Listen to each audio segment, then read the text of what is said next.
I'm just kidding. Okay, this is Stock Bro again from the Bro Pit, the real day trader, Beverly. Basically, I talked about this after I had a nap and got some blood flowing to my brain. I had a nap, and as I was walking, I realized I hedged my portfolio. I have the weekend, and this is a perfect time to talk about it. So, I love the market. Oh no, you probably still have time to do it in after hours trading.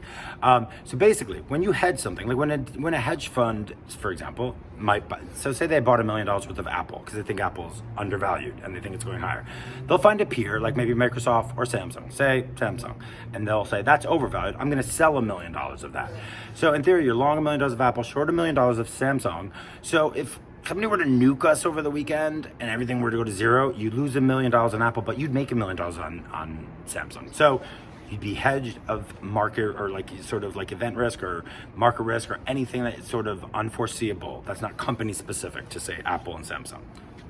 Got it? Okay, so now you've got your portfolio, and so you've got a very diverse portfolio. There are 3 ETFs, which are exchange-traded funds, and they basically are created to trade like stocks and to replicate the 3 main U.S. indices, okay? So you've got the S&P 500, which is the most broad-based. It's 500 companies in the U.S. that represent the U.S. market.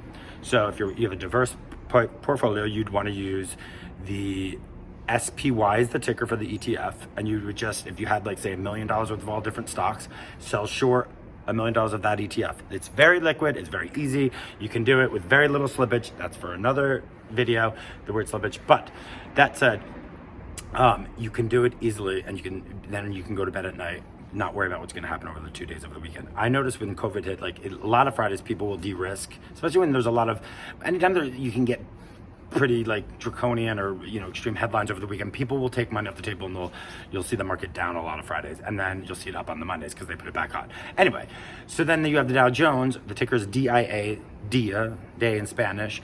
DIA, that's what you would short. You would sell that if you wanted to hedge with the Dow Jones. You can look up all 3 of these indices and see which one reflects your portfolio the most.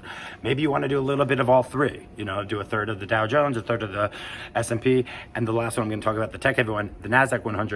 That ticker is QLD. If you're all tech, if you had $1 million worth of all tech, you're just going to hedge with tech, and you should just hedge with the Nasdaq QLD ticker, that ETF. Does it make sense? This way, you can then on Monday, whatever's happening, if the market's down 1%, you buy back this ETF right away. Unless you want to leave the hedge on because you think maybe I'll leave it on. I think the market's going to go even lower. I'll make more money on these hedges, and then I'll buy them back when I think, okay, we've bottomed out. Or you're just like, listen, I just put it on for the weekend. I'm done. I don't need to have it on any longer. It was just to protect me for those 2 days. I'm going to get out because I still think the trajectory is up for the market. So you just get out of them. Take the little bit of profit if you made. If you've lost money, if the market's gone up and you lost money and that you would have made on the upside, that's just part of the game. You can't have it both ways. But if something did happen, you're protected on the downside. All right, this is Stock Bro. Have a good weekend. Goodbye. Good luck. I hope this was useful, and I need you to click subscribe so I can get my own custom URL. Okay. Bye.